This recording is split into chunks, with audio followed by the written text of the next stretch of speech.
ಓಂ ಶಾಂತಿ. ಇಂದಿನ ಮುರಳಿಯ ದಿನಾಂಕ 18/6/2024. ಪ್ರಾತಃ ಮುರಳಿ. ಓಂ ಶಾಂತಿ. ಬಾಪ್ದಾದ ಮಧುಬನ. ಮಧುರ ಮಕ್ಕಳೇ, ಅವಗುಣಗಳನ್ನು ತೆಗೆಯುವ ಪೂರ್ಣ ಪುರುಷಾರ್ಥ ಮಾಡಿರಿ. ಯಾವ ಗುಣದ ಕೊರತೆ ಇದೆಯೋ ಅದರ ಚಾಟನ್ನು ಇಡಿ. ಗುಣಗಳ ದಾನ ಮಾಡಿ, ಆಗ ಗುಣವಂತರಾಗುತ್ತೀರಿ. ಪ್ರಶ್ನೆ: ಗುಣವಂತರಾಗಲು ಯಾವ ಮೊಟ್ಟ ಮೊದಲಿನ ಶ್ರೀಮತ ಸಿಕ್ಕಿರುವುದು? ಗುಣವಂತರಾಗಲು ಯಾವ ಮೊಟ್ಟ ಮೊದಲಿನ ಶ್ರೀಮತ ಸಿಕ್ಕಿರುವುದು? ಉತ್ತರ: ಮಧುರ ಮಕ್ಕಳೇ, ಗುಣವಂತರಾಗಲು 1ನೇ ಪಾಯಿಂಟ್, ಯಾರದೇ ದೇಹವನ್ನು ನೋಡಬೇಡಿ, ನಿಮ್ಮನ್ನು ಆತ್ಮನೆಂದು ತಿಳಿಯಿರಿ, ಒಬ್ಬ ತಂದೆಯಿಂದಲೇ ಕೇಳಿರಿ. ಒಬ್ಬ ತಂದೆಯನ್ನೇ ನೋಡಿರಿ, ಮನುಷ್ಯ ಮತವನ್ನು ನೋಡಬೇಡಿ. 2ನೇ ಪಾಯಿಂಟ್, ದೇಹಾಭಿಮಾನಕ್ಕೆ ವಶವಾಗಿ ತಂದೆಯ ಮತ್ತು ಬ್ರಾಹ್ಮಣ ಕುಲದ ಹೆಸರನ್ನು ಕೆಡಿಸುವಂಥ ಯಾವುದೇ ಚಲನೆ ಇಟ್ಟುಕೊಳ್ಳಬೇಡಿ. ಉಲ್ಟಾ ಚಲನೆ ಇರುವವರು ಗುಣವಂತರಾಗಲು ಸಾಧ್ಯವಿಲ್ಲ, ಅವರನ್ನು ಕುಲ ಕಳಂಕಿತರೆನ್ನಲಾಗುತ್ತದೆ. ಓಂ ಶಾಂತಿ. ಬಾಪ್ದಾದರವರ ಕೈಯಲ್ಲಿ ಮಲ್ಲಿಗೆ ಹೂಗಳಿದ್ದವು. ತಂದೆಯು ಸಾಕ್ಷಾತ್ಕಾರ ಮಾಡಿಸುತ್ತಾರೆ. ಇಂಥ ಸುಗಂಧಭರಿತ ಹೂಗಳ ಆಗಬೇಕು. ಮಕ್ಕಳಿಗೂ ಗೊತ್ತಿದೆ, ನಾವು ಅವಶ್ಯವಾಗಿ ಹೂಗಳಾಗುತ್ತಿದ್ದೆವು. ಗುಲಾಬಿ ಹೂವು, ಮಲ್ಲಿಗೆ ಹೂವು ಆಗಿದ್ದೇವೆ ಮತ್ತು ಈಗ ಪುನಃ ಆಗುತ್ತಿದ್ದೇವೆ. ಇವರು ಸತ್ಯವಂತರಾಗಿದ್ದಾರೆ. ಮೊದಲು ಅಸತ್ಯವಂತರಾಗಿದ್ದಿರಿ. ಅಸತ್ಯವೇ ಸತ್ಯ, ಅಸತ್ಯವೇ ಅಸತ್ಯ, ಸತ್ಯದ ಅಂಶವೂ ಇರಲಿಲ್ಲ. ಈಗ ನೀವು ಸತ್ಯವಂತರಾಗುತ್ತೀರಿ. ಅಂದ ಮೇಲೆ ಸತ್ಯವಂತರಲ್ಲಿ ಎಲ್ಲ ಗುಣಗಳಿರಬೇಕು. ಯಾರಲ್ಲಿ ಎಷ್ಟು ಗುಣಗಳಿವೆಯೋ ಅಷ್ಟು ಅನ್ಯರಿಗೂ ದಾನ ಮಾಡಿ ತಮ್ಮ ಸಮಾನರನ್ನಾಗಿ ಮಾಡಿಕೊಳ್ಳಬಹುದು. ಆದ್ದರಿಂದ ತಂದೆಯು ಮಕ್ಕಳಿಗೆ ತಿಳಿಸುತ್ತಾರೆ, ಮಕ್ಕಳೇ, ತಮ್ಮ ಗುಣಗಳ ಚಾರ್ಟ್ ಇಡಿ. ನಮ್ಮಲ್ಲಿ ಯಾವುದೇ ಅವಗುಣ ಇಲ್ಲ ತಾನೆ? ದೈವಿ ಗುಣಗಳಲ್ಲಿ ಯಾವ ಕೊರತೆ ಇದೆ? ಪ್ರತಿನಿತ್ಯ ರಾತ್ರಿ ನಿಮ್ಮ ಚಾರ್ಟ್ ನೋಡಿಕೊಳ್ಳಿ. ಪ್ರಪಂಚದ ಮನುಷ್ಯರ ಮಾತೇ ಬೇರಾಗಿದೆ. ಈಗ ನೀವು ಮನುಷ್ಯರಂತೂ ಅಲ್ಲ, ಅಲ್ಲವೇ? ನೀವು ಬ್ರಾಹ್ಮಣರಾಗಿದ್ದೀರಿ. ಭಲೆ ಮನುಷ್ಯರಂತೂ ಎಲ್ಲರೂ ಮನುಷ್ಯರೇ, ಆದರೆ ಪ್ರತಿಯೊಬ್ಬರ ಗುಣಗಳಲ್ಲಿ, ನಡವಳಿಕೆಯಲ್ಲಿ ವ್ಯತ್ಯಾಸವಿರುತ್ತದೆ. ಮಾಯು ರಾಜ್ಯದಲ್ಲಿ ಕೆಲವು ಮನುಷ್ಯರು ಬಹಳ ಒಳ್ಳೆಯ ಗುಣವಂತರಾಗಿರುತ್ತಾರೆ, ಆದರೆ ತಂದೆಯನ್ನು ಅರಿತುಕೊಂಡೇ ಇಲ್ಲ. ಬಹಳ ಧಾರ್ಮಿಕ ವ್ಯಕ್ತಿಗಳು ದಯಾಹೃದಯಗಳಿರುತ್ತಾರೆ. ಪ್ರಪಂಚದಲ್ಲಿ ಅಂತೂ ಮನುಷ್ಯರ ಗುಣಗಳು ವಿಭಿನ್ನವಾಗಿವೆ. ಯಾವಾಗ ದೇವತೆ ಆಗುತ್ತೀರಿ ಆಗ ಎಲ್ಲರಲ್ಲಿ ದೈವಿ ಗುಣಗಳಿರುತ್ತವೆ. ಆದರೆ ವಿದ್ಯೆಯ ಕಾರಣ ಪದವಿಯಲ್ಲಿ ವ್ಯತ್ಯಾಸ ಆಗುತ್ತದೆ. 1ನೇದಾಗಿ ಓದಬೇಕು, 2ನೇದು ಅವಗುಣಗಳನ್ನು ತೆಗೆಯಬೇಕು. ಇದಂತೂ ಮಕ್ಕಳಿಗೆ ಗೊತ್ತಿದೆ. ನಾವು ಇಡೀ ಪ್ರಪಂಚದಿಂದ ಭಿನ್ನವಾಗಿದ್ದೇವೆ. ಇಲ್ಲಿ ಒಂದೇ ಬ್ರಾಹ್ಮಣ ಕುಲದವರು ಕುಳಿತಿದ್ದೀರಿ. ಶೂದ್ರ ಮತದಲ್ಲಿ ಮನುಷ್ಯ ಮತವಿದೆ, ಬ್ರಾಹ್ಮಣ ಕುಲದಲ್ಲಿ ಈಶ್ವರ್ಯ ಮತವಿದೆ. ಮೊಟ್ಟ ಮೊದಲು ನೀವು ತಂದೆಯ ಪರಿಚಯ ಕೊಡಬೇಕು. ಇಂಥವರು ವಾದ ಮಾಡುತ್ತಾರೆಂದು ನೀವು ತಿಳಿಸುತ್ತೀರಿ. ತಂದೆ ಈಗಾಗಲೇ ತಿಳಿಸಿದ್ದಾರೆ, ಮಕ್ಕಳೇ, ಬರೆಯಿರಿ. ನಾವು ಬ್ರಾಹ್ಮಣರು ಅಥವಾ ಬ್ರಹ್ಮ ಕುಮಾರ ಕುಮಾರಿಯರಾಗಿದ್ದೆವು. ಈಶ್ವರ್ಯ ಮತದ ಮೇಲೆ ಇವರಿಗಿಂತಲೂ ಶ್ರೇಷ್ಠ ಯಾವುದೂ ಇಲ್ಲವೆನ್ನುವುದನ್ನು ಅರ್ಥ ಮಾಡಿಕೊಳ್ಳುತ್ತಾರೆ. ಸರ್ವಶ್ರೇಷ್ಠರು ಭಗವಂತರಾಗಿದ್ದಾರೆ. ಅಂದ ಮೇಲೆ ನಾವು ಅವರ ಮಕ್ಕಳು. ಅವರ ಮತದನುಸಾರ ನಡೆಯುತ್ತೇವೆ. ಮನುಷ್ಯರ ಮತದಂತೆ ನಾವು ನಡೆಯುವುದಿಲ್ಲ. ಈಶ್ವರ್ಯ ಮತದಂತೆ ನಾವು ನಡೆದು ನಾವು ದೇವತೆಗಳಾಗುತ್ತೇವೆ. ಮನುಷ್ಯರ ಮತವನ್ನು ಸಂಪೂರ್ಣ ಬಿಟ್ಟಿದ್ದೇವೆ ಎಂದು ನೀವು ಹೇಳಿದಾಗ ನಿಮ್ಮೊಂದಿಗೆ ಯಾರೂ ವಾದ ವಿವಾದ ಮಾಡಲು ಸಾಧ್ಯವಿಲ್ಲ. ಇದನ್ನು ಎಲ್ಲಿ ಕೇಳಿದಿರಿ? ಯಾರು ಕಲಿಸಿದರೆಂದು ಯಾರಾದರೂ ಕೇಳಿದರೆ ನೀವು ಹೇಳಿ, ನಾವು ಈಶ್ವರ್ಯ ಮತದಂತೆ ನಡೆಯುತ್ತಿದ್ದೇವೆ. ಪ್ರೇರಣೆ ಮಾತಿಲ್ಲ. ಬೇಹದ್ದಿನ ತಂದೆಯಾದ ಈಶ್ವರನಿಂದ ನಾವು ಇದನ್ನು ತಿಳಿದುಕೊಂಡಿದ್ದೇವೆ. ಇನ್ನೂ ತಿಳಿಸಿ, ಭಕ್ತಿ ಮಾರ್ಗದ ಶಾಸ್ತ್ರಗಳ ಅನುಸಾರ ನಾವು ಬಹಳ ಸಮಯ ನಡೆದೆವು. ಈಗ ನಮಗೆ ಈಶ್ವರ್ಯ ಮತ ಸಿಕ್ಕಿದೆ. ಹೀಗೆ ನೀವು ಮಕ್ಕಳು ತಂದೆಯದೇ ಮಹಿಮೆ ಮಾಡಬೇಕು. ನಾವು ಈಶ್ವರ್ಯ ಮತದಂತೆ ನಡೆಯುತ್ತಿದ್ದೇವೆ, ಮನುಷ್ಯರ ಮತದಂತೆ ನಡೆಯುವುದಿಲ್ಲ, ಅಲ್ಲ ಮನುಷ್ಯರಿಂದ ಕೇಳುವುದಲ್ಲ ಎಂದು ಮೊದಲು ಅವರ ಬುದ್ಧಿಯಲ್ಲಿ ಕೂರಿಸಬೇಕು. ಈಶ್ವರನು ತಿಳಿಸುತ್ತಾರೆ, ಕೆಟ್ಟದ್ದನ್ನು ಕೇಳಬಾರದು, ಕೆಟ್ಟದ್ದನ್ನು ನೋಡಬಾರದು. ಮನುಷ್ಯ ಮತ್ತು ಆತ್ಮವನ್ನು ನೋಡಿ ಶರೀರವನ್ನು ನೋಡಬಾರದು. ಇದು ಪತಿತ ಶರೀರವಾಗಿದೆ, ಇದನ್ನೇನು ನೋಡುವುದಿದೆ? ಈ ಕಣ್ಣುಗಳಿಂದ ಇದನ್ನು ನೋಡಬಾರದು. ಈ ಶರೀರದಂತೂ ಪತಿತಕ್ಕೆ ಪತಿತವೇ ಆಗಿರುತ್ತದೆ. ಇಲ್ಲಿನ ಈ ಶರೀರ ಸುಧಾರಣೆ ಆಗುವುದಿಲ್ಲ, ಇನ್ನೂ ಹಳೆಯದಾಗಲಿದೆ. ದಿನ ಪ್ರತಿದಿನ ಆತ್ಮವು ಸುಧಾರಣೆ ಆಗುತ್ತದೆ.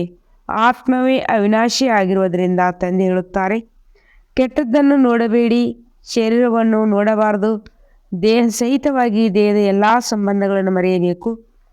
ಆತ್ಮವನ್ನು ನೋಡಿ ಒಬ್ಬ ಪರಮಾತ್ಮ ತಂದೆಯಿಂದಲೇ ಕೇಳಿ. ಇದರಲ್ಲಿ ಪರಿಶ್ರಮವಿದೆ, ನೀವು ಇದನ್ನು ಅನುಭವ ಮಾಡುತ್ತೀರಿ. ಇದು ದೊಡ್ಡ ವಿಷಯವಾಗಿದೆ.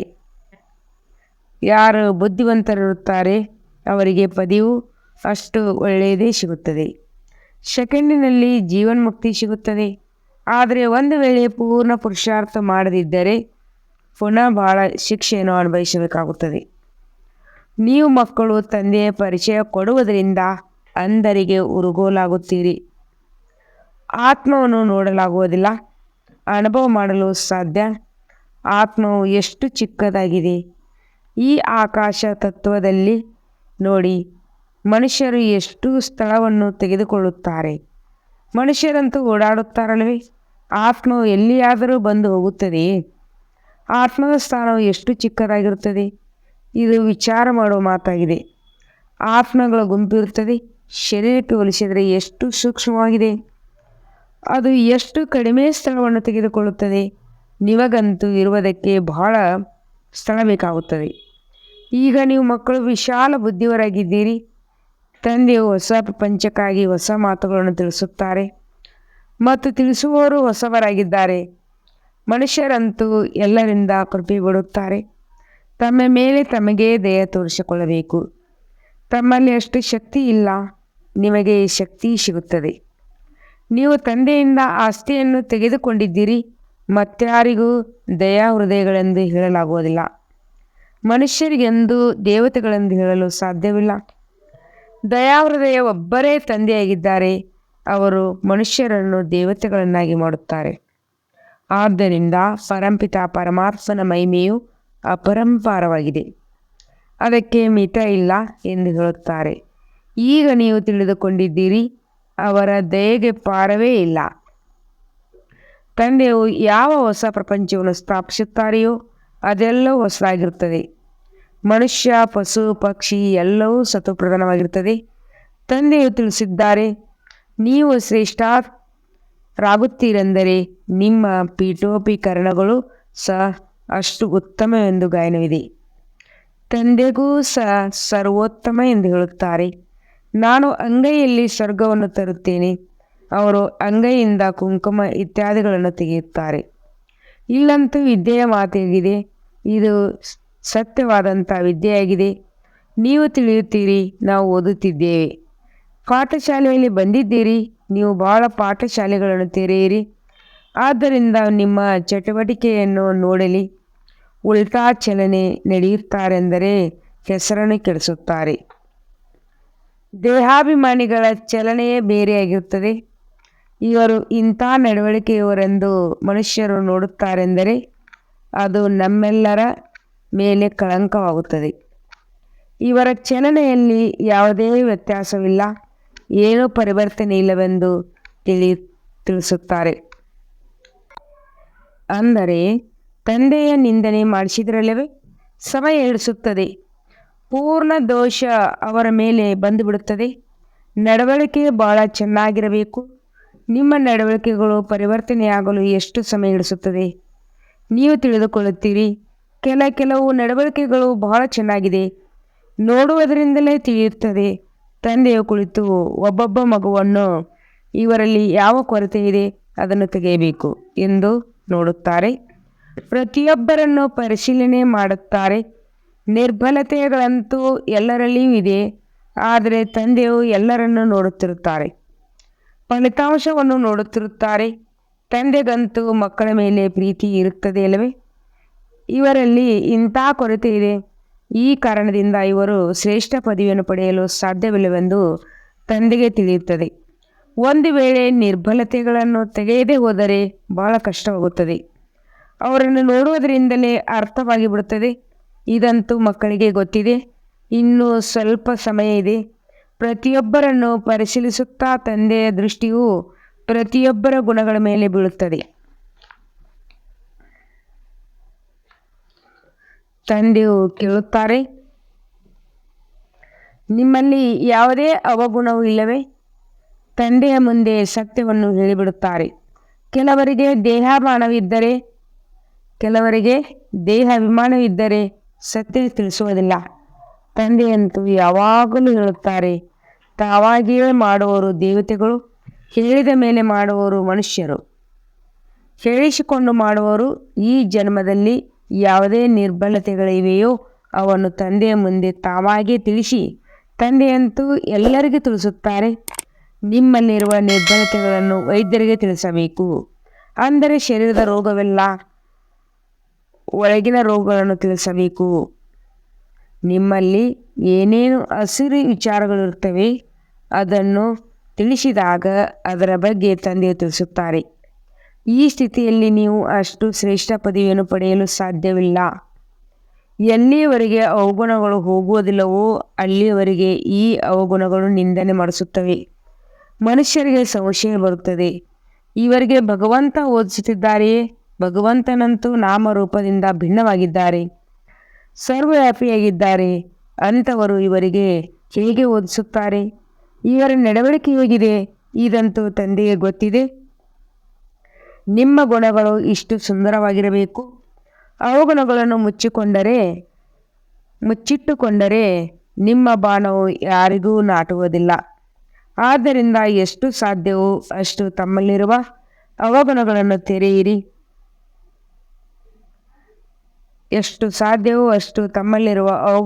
ತೆಗೆಯಿರಿ. ನನ್ನಲ್ಲಿ ಇಂತಿಂಥ ನಿರ್ಬಲತೆ ಇದೆ ಎನ್ನುವುದನ್ನು ಬರೆದಿಟ್ಟುಕೊಳ್ಳಿ. ಆಗ ಮನಸ್ಸು ತಿನ್ನುತ್ತದೆ. ನಷ್ಟವಾಗುತ್ತಿದೆ ಎಂದರೆ ಮನಸ್ಸು ತಿನ್ನುತ್ತದೆ. ವ್ಯಾಪಾರಿಗಳು ತಮ್ಮ ಖಾತೆಯನ್ನು ಪ್ರತಿನಿತ್ಯವೂ ನೋಡಿಕೊಳ್ಳುತ್ತಾರೆ. ಇಂದು ಎಷ್ಟು ಲಾಭವಾಯಿತು ಎಂದು ಪ್ರತಿದಿನದ ಖಾತೆಯನ್ನು ನೋಡುತ್ತಾರೆ. ಇಲ್ಲಿ ತಂದೆಯೂ ಸಹ ತಿಳಿಸುತ್ತಾರೆ, ಮಕ್ಕಳೇ, ನಿತ್ಯವೂ ನಿಮ್ಮ ಚಲನೆಯನ್ನು ನೋಡಿಕೊಳ್ಳಿ, ಇಲ್ಲವೆಂದರೆ ನಿಮ್ಮದೇ ನಷ್ಟ ಮಾಡಿಕೊಳ್ಳುತ್ತೀರಿ, ತಂದೆಯ ಗೌರವವನ್ನು ಕಳೆಯುತ್ತೀರಿ. ಗುರುವಿನ ನಿಂದನೆ ಮಾಡಿಸುವವರು ಪದವಿಯನ್ನು ಪಡೆಯುವುದಿಲ್ಲ. ದೇಹಾಭಿಮಾನಿಗಳಿಗೆ ಸ್ಥಾನವೇ ಸಿಗುವುದಿಲ್ಲ. ದೇಹಿ ಅಭಿಮಾನಿಗಳು ಒಳ್ಳೆಯ ಪದವಿ ಪಡೆಯುತ್ತಾರೆ. ದೇಹಿ ಅಭಿಮಾನಿಯಾಗಲು ಎಲ್ಲರೂ ಪುರುಷಾರ್ಥ ಮಾಡುತ್ತಾರೆ. ಪ್ರತಿದಿನ ಸುಧಾರಣೆಯಾಗುತ್ತಾ ಹೋಗುತ್ತಾರೆ. ದೇಹಾಭಿಮಾನದಿಂದ ಯಾವ ಕರ್ತವ್ಯಗಳಾಗುತ್ತವೆಯೋ ಅವುಗಳನ್ನು ಕತ್ತರಿಸಬೇಕು. ದೇಹಾಭಿಮಾನದಿಂದ ಅವಶ್ಯವಾಗಿ ಪಾಪಗಳಾಗುತ್ತವೆ. ಆದ್ದರಿಂದ ದೇಹಿ ಅಭಿಮಾನಿಯಾಗಿರಿ. ಇದು ನಿಮಗೆ ತಿಳಿದಿದೆ. ಜನಿಸುತ್ತಿದ್ದಂತೆಯೇ ಯಾರೂ ರಾಜ್ಯರಾಗುವುದಿಲ್ಲ. ನಿಮಗೆ ಎಷ್ಟು ವರ್ಷಗಳು ಹಿಡಿಸುತ್ತದೆ? ದೇಹಿ ಅಭಿಮಾನಿ ಆಗುವುದರಲ್ಲಿ ಸಮಯ ಹಿಡಿಸುತ್ತದೆ ಅಲ್ಲವೇ? ಇದೂ ಸಹ ನಿಮಗೆ ತಿಳಿದಿದೆ. ಈಗ ನಾವು ಹಿಂತಿರುಗಿ ಹೋಗಬೇಕು. ತಂದೆಯ ಬಳಿ ಮಕ್ಕಳು ಬರುತ್ತಾರೆ. ಕೆಲವರು 6 ತಿಂಗಳ ನಂತರ ಬರುತ್ತಾರೆ, ಕೆಲವರು 8 ತಿಂಗಳ ನಂತರ ಬರುತ್ತಾರೆ. ಆಗ ತಂದೆ ನೋಡುತ್ತಾರೆ, ಇಷ್ಟು ಸಮಯದಲ್ಲಿ ಉನ್ನತಿ ಏನಾಗಿದೆ? ದಿನಗಳದಂತೆ ಏನಾದರೂ ಸುಧಾರಿಸುತ್ತಿರುವವರೇ ಅಥವಾ ಏನಾದರೂ ಕಪ್ಪು ಕಲೆಗಳಿವೆಯೇ? ಕೆಲವರು ನಡೆಯುತ್ತಾ ವಿದ್ಯೆಯನ್ನೇ ಬಿಟ್ಟು ಬಿಡುತ್ತಾರೆ. ತಂದೆ ಹೇಳುತ್ತಾರೆ, ಮಕ್ಕಳೇ, ಭಗವಂತನೇ ನಿಮ್ಮನ್ನು ಭಗವತಿಯನ್ನರನ್ನಾಗಿ ಮಾಡಲು ಓದಿಸುತ್ತಿದ್ದಾರೆ. ತಂದೆ ಹೇಳುತ್ತಾರೆ, ವಿದ್ಯೆಯನ್ನು ಬಿಟ್ಟು ಬಿಡುತ್ತಾರೆ. ತಂದೆ ಹೇಳುತ್ತಾರೆ, ಮಕ್ಕಳೇ, ಭಗವಂತನೇ ನಿಮ್ಮನ್ನು ಭಗವತಿಯನ್ನರನ್ನಾಗಿ ಮಾಡಲು ಓದಿಸುತ್ತಿದ್ದಾರೆ. ಅಂಥ ವಿದ್ಯೆಯನ್ನು ಬಿಟ್ಟು ಬಿಡುತ್ತೀರಾ? ಅರೆ, ಇಡೀ ವಿಶ್ವದ ಸರ್ವ ಆತ್ಮರ ತಂದೆ ಓದಿಸುತ್ತಿದ್ದಾರೆ. ಇದರಲ್ಲಿ ಗೈರು ಹಾಜರಿಯೇ? ಮಾಯೆ ಎಷ್ಟೊಂದು ಪ್ರಬಲವಾಗಿದೆ. ಮಾಯೆ ಇಂಥ ವಿದ್ಯೆಯಿಂದಲೇ ನಿಮ್ಮ ಮುಖವನ್ನು ತಿರುಗಿಸಿಬಿಡುತ್ತದೆ. ಅನೇಕರು ಜ್ಞಾನದಲ್ಲಿ ನಡೆಯುತ್ತಾ ಇರುತ್ತಾರೆ, ನಂತರ ವಿದ್ಯೆಯನ್ನು ಬಿಟ್ಟು ಬಿಡುತ್ತಾರೆ. ನೀವು ತಿಳಿದುಕೊಂಡಿದ್ದೀರಿ, ನಮ್ಮ ಮುಖ ಸ್ವರ್ಗದ ಕಡೆ ಇದೆ, ಕಾಲುಗಳು ನರಕದ ಕಡೆ ಇದೆ. ನೀವು ಸಂಗಮಯುಗದ ಬ್ರಾಹ್ಮಣರಾಗಿದ್ದೀರಿ. ಇದು ಹಳೆಯ ರಾವಣ ಪ್ರಪಂಚವಾಗಿದೆ. ನಾವು ಶಾಂತಿಧಾಮದ ಮೂಲಕ ಸುಖಧಾಮಕ್ಕೆ ಕಡೆ ಹೋಗಬೇಕಾಗಿದೆ. ನಾವು ಶಾಂತಿಧಾಮದ ಮೂಲಕ ಸುಖಧಾಮದ ಕಡೆ ಹೋಗಬೇಕಾಗಿದೆ. ಇವನ್ನು ನೆನಪಿಟ್ಟುಕೊಳ್ಳಬೇಕು. ಸಮಯವು ಬಹಳ ಕಡಿಮೆ ಇದೆ. ಒಂದು ವೇಳೆ ನಾಳೆ ಶರೀರ ಬಿಡಬಹುದು. ಆಗ ತಂದೆಯ ನೆನಪು ಇಲ್ಲದಿದ್ದರೆ ಅಂತ್ಯಕಾಲದಲ್ಲಿ ಈ ರೀತಿಯಾಗಿ ಬಿಡುತ್ತದೆ. ತಂದೆಯು ಬಹಳ ತಿಳಿಸುತ್ತಾರೆ. ಇವು ಗುಪ್ತ ಮಾತುಗಳಾಗಿವೆ. ಜ್ಞಾನವು ಗುಪ್ತವಾಗಿದೆ, ಇದು ಸಹ ಗುಪ್ತವಾಗಿದೆ. ಜ್ಞಾನವು ಗುಪ್ತವಾಗಿದೆ, ಇದು ಸಹ ಗೊತ್ತಿದೆ. ಕಲ್ಪದ ಹಿಂದೆ ಯಾರು ಎಷ್ಟು ಪುರುಷಾರ್ಥ ಮಾಡಿರುವವರು ಅವರೇ ಮಾಡುತ್ತಿರುತ್ತಾರೋ. ಕಲ್ಪದ ಹಿಂದೆ ಯಾರು ಎಷ್ಟು ಪುರುಷಾರ್ಥ ಮಾಡುವವರು ಅವರೇ ಮಾಡುತ್ತಿರುವವರು. ನಾಟಕದ ಅನುಸಾರ ತಂದೆಯೂ ಸಹ ಕಲ್ಪದ ಹಿಂದಿನ ಥರ ತಿಳಿಸುತ್ತಿರುತ್ತಾರೆ. ಇದರಲ್ಲಿ ಸ್ವಲ್ಪವೂ ವ್ಯತ್ಯಾಸವಾಗುವುದಿಲ್ಲ. ತಂದೆಯನ್ನು ನೆನಪು ಮಾಡುತ್ತೀರಿ, ಆಗ ನಿಮ್ಮ ವಿಕರ್ಮಗಳು ವಿನಾಶವಾಗುತ್ತದೆ. ಶಿಕ್ಷೆಯನ್ನು ಅನುಭವಿಸಬಾರದು. ತಂದೆಯ ಮುಂದೆ ಕುಳಿತು ಶಿಕ್ಷೆಗಳನ್ನು ಅನುಭವಿಸಿದರೆ ತಂದೆ ಏನು ಕೇಳಬೇಕು? ತಂದೆಯ ಮುಂದೆ ಕುಳಿತು ಶಿಕ್ಷೆಗಳನ್ನು ಅನುಭವಿಸಿದರೆ ತಂದೆ ಏನು ಹೇಳಬೇಕು? ನೀವು ಸಾಕ್ಷಾತ್ಕಾರದಲ್ಲಿಯೂ ನೋಡಿದ್ದೀರಿ. ಆ ಸಮಯದಲ್ಲಿ ಯಾರನ್ನೂ ಕ್ಷಮಿಸುವುದಿಲ್ಲ. ಇವರ ಮೂಲಕ ತಂದೆಯು ಓದಿಸುತ್ತಿದ್ದಾರೆಂದರೆ ಇವರದೇ ಸಾಕ್ಷಾತ್ಕಾರವಾಗುತ್ತದೆ. ಇವರ ಮೂಲಕ ಸಹ ನೀವು ಇಂತಿಂಥವರನ್ನು ಮಾಡಿದಿರಿ ಎಂದು ತಂದೆ ತಿಳಿಸುತ್ತಾರೆ. ಆ ಸಮಯದಲ್ಲಿ ನೀವು ತುಂಬ ಅಳುತ್ತೀರಿ, ಚೀರಾಡುತ್ತೀರಿ, ದುಃಖ ಪಡುತ್ತೀರಿ. ಸಾಕ್ಷಾತ್ಕಾರವನ್ನು ಮಾಡಿಸದೆ ಶಿಕ್ಷೆ ಕೊಡುವುದಿಲ್ಲ. ನಿಮಗೆ ಇಷ್ಟೊಂದು ಓದಿಸುತ್ತಿದ್ದೇನು, ಆದರೂ ಕೂಡ ನೀವು ಇಂತಿಂಥರ ಕೆಲಸ ಮಾಡಿದಿರಿ ಎಂದು ಹೇಳುತ್ತಾರೆ. ನೀವು ಸಹ ತಿಳಿದುಕೊಳ್ಳುತ್ತೀರಿ, ರಾವಣ ಮತದಂತೆ ನಾವು ಎಷ್ಟು ಪಾಪಗಳನ್ನು ಮಾಡಿದ್ದೇವೆ. ಪೂಜ್ಯರಿಂದ ಪೂಜಾರಿಗಳಾಗಿದ್ದೇವೆ. ತಂದೆಯನ್ನು ಸರ್ವವ್ಯಾಪಿ ಎಂದು ಹೇಳುತ್ತಾ ಬಂದೆವು. ಇದು ಮೊದಲನೇ ನಂಬರಿನ ಅಪಮಾನವಾಗಿದೆ.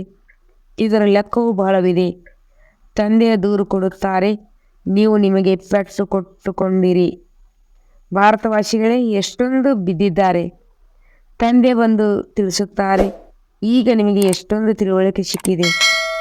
ಆದರೂ ಸಹ ಡ್ರಾಮಾನುಸಾರ ನಂಬರ್ ವಾರ್ ಆಗಿ ತಿಳಿದುಕೊಳ್ಳುತ್ತಾರೆ. ಮೊದಲು ಸಹ ಇದೇ ರೀತಿ ಈ ಸಮಯದವರೆಗೆ ತರಗತಿಯಲ್ಲಿ ಫಲಿತಾಂಶ ಸಿಕ್ಕಿತ್ತು. ತಂದೆಯು ತಿಳಿಸುವುದು ಸರಿಯಾಗಿದೆಯಲ್ಲವೇ? ಆದ್ದರಿಂದ ಮಕ್ಕಳು ತಮ್ಮ ಉನ್ನತಿಯನ್ನು ಮಾಡಿಕೊಳ್ಳಬೇಕು. ಮಾಯೆ ಇಷ್ಟು ಶಕ್ತಿಶಾಲಿಯಾಗಿದೆ, ಆತ್ಮಾಭಿಮಾನಿಯಾಗಿರಲು ಬಿಡುವುದಿಲ್ಲ. ಇದೇ ದೊಡ್ಡ ವಿಷಯವಾಗಿದೆ.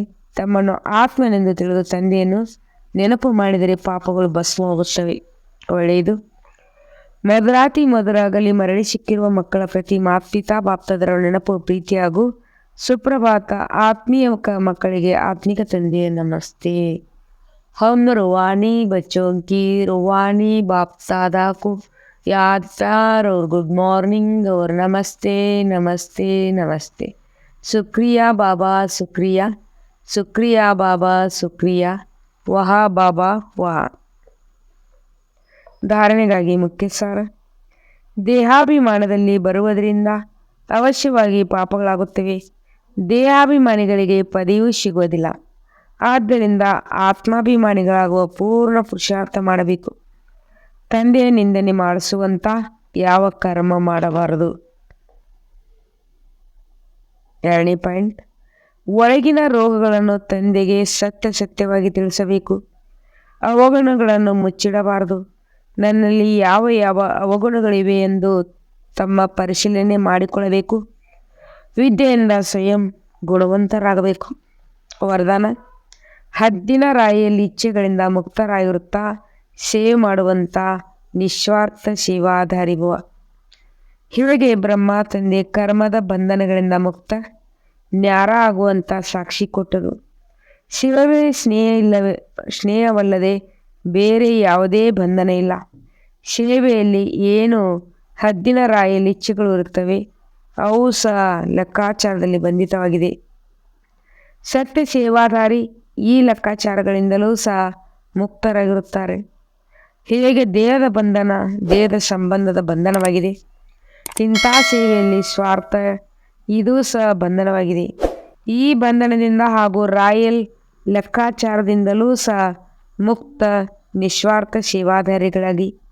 ಸ್ಲೋಗನ್: ಕಾಯ್ದೆಗಳನ್ನು ಫೈಲ್ನಲ್ಲಿ ಇಟ್ಟುಕೊಳ್ಳಬೇಡಿ, ಫೈನಲ್ ಮಾಡಿ ತೋರಿಸಿ. ವಾಯ್ದೆಗಳನ್ನು ಫೈಲ್ನಲ್ಲಿ ಇಟ್ಟುಕೊಳ್ಳಬೇಡಿ, ಫೈನಲ್ ಮಾಡಿ ತೋರಿಸಿ. ಓಂ ಶಾಂತಿ.